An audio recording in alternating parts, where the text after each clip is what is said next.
Yo, what's up everybody? Welcome back to another video, and today I'm going to be doing a review on this unlicensed car right here, the 1989 Kopf 482. And now, if you guys didn't know, this is an unlicensed version of the Schuppan 962 CR.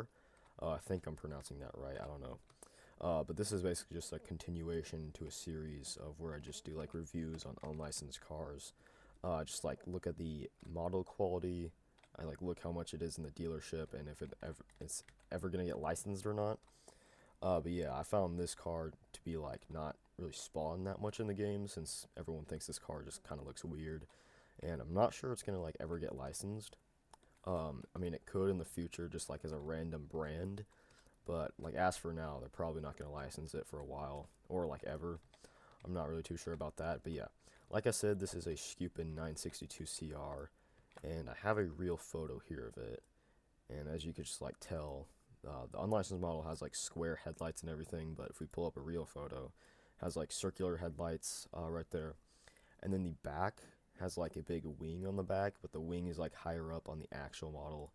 But the unlicensed one, it's like kind of more flat, and then like it's kind of like a rectangular body of the car. If you just like go overhead, you just see this like a rectangular body, and then the licensed, or not the licensed, the IRL car is kind of like the same thing. That's basically just like what I associate it with. I'm pretty sure those are like the two same cars. But yeah, something to notice, or something like note on this car, or on this, I guess, model, is the engine detail. Now, the engine detail is like superior for an unlicensed car, since like, unlicensed cars are not supposed to be this detailed on the engine. Um, the exterior really isn't that detailed, but interior it is, just for like the engine and possibly the interior. But for the engine, you could see like the whole engine, or I mean like the engine model. You can see like the whole main engine compartment right here.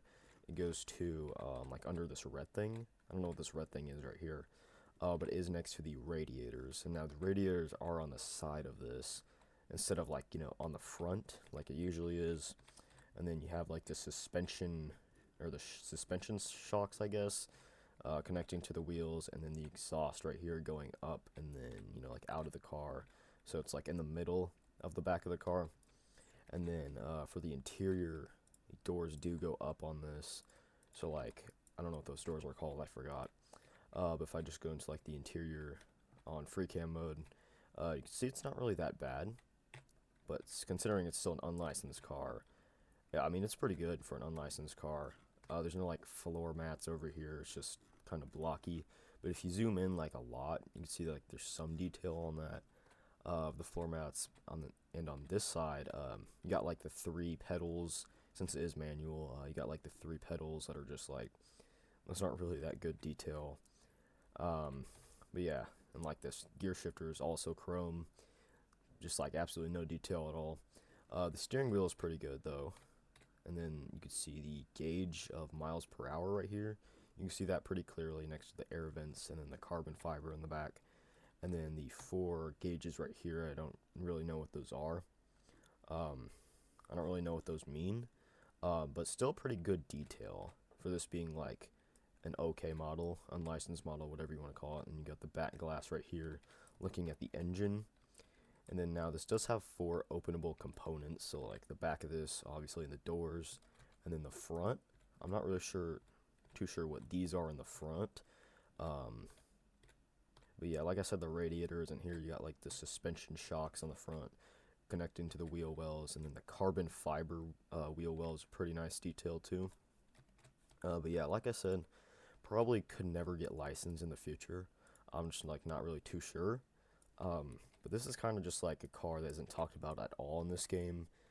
So just like a random car to new players, or just like everyone playing Driving Empire, basically. But yeah, in the dealership, I think this is around 1.6 million, which I don't know if that's like IRL to the actual car price, and I don't know how many like are made IRL, but yeah. And this is not rare at all since it is unlicensed. Or this is not rare at all since it is on sale. Well, yeah, it is unlicensed, but it's a very random price, 1.592.745 million. So I mean, yeah, not really that expensive, but I mean, no one's willing to buy this since they probably just think it looks ugly.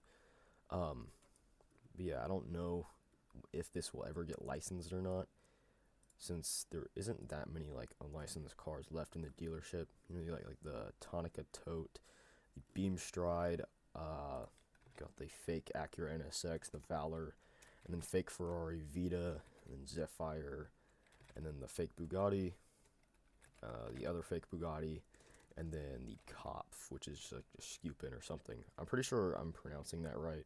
Schuppan. I really don't know. But yeah, that's basically just all on that car. It's just like a random, you know, like car review and everything. That's like all the car's features and everything, and how much it is. Yeah. Thank you guys for watching, and I will definitely see you in another video this week, most likely on the new update, which is most likely going to be Shelby, considering there are some hints in the map. So Shelby could be coming this week or next week, but I'll definitely make a video on that, or I'll make a video on that later this week. So yeah, thank you guys for watching, and I'll see you in another video. Peace.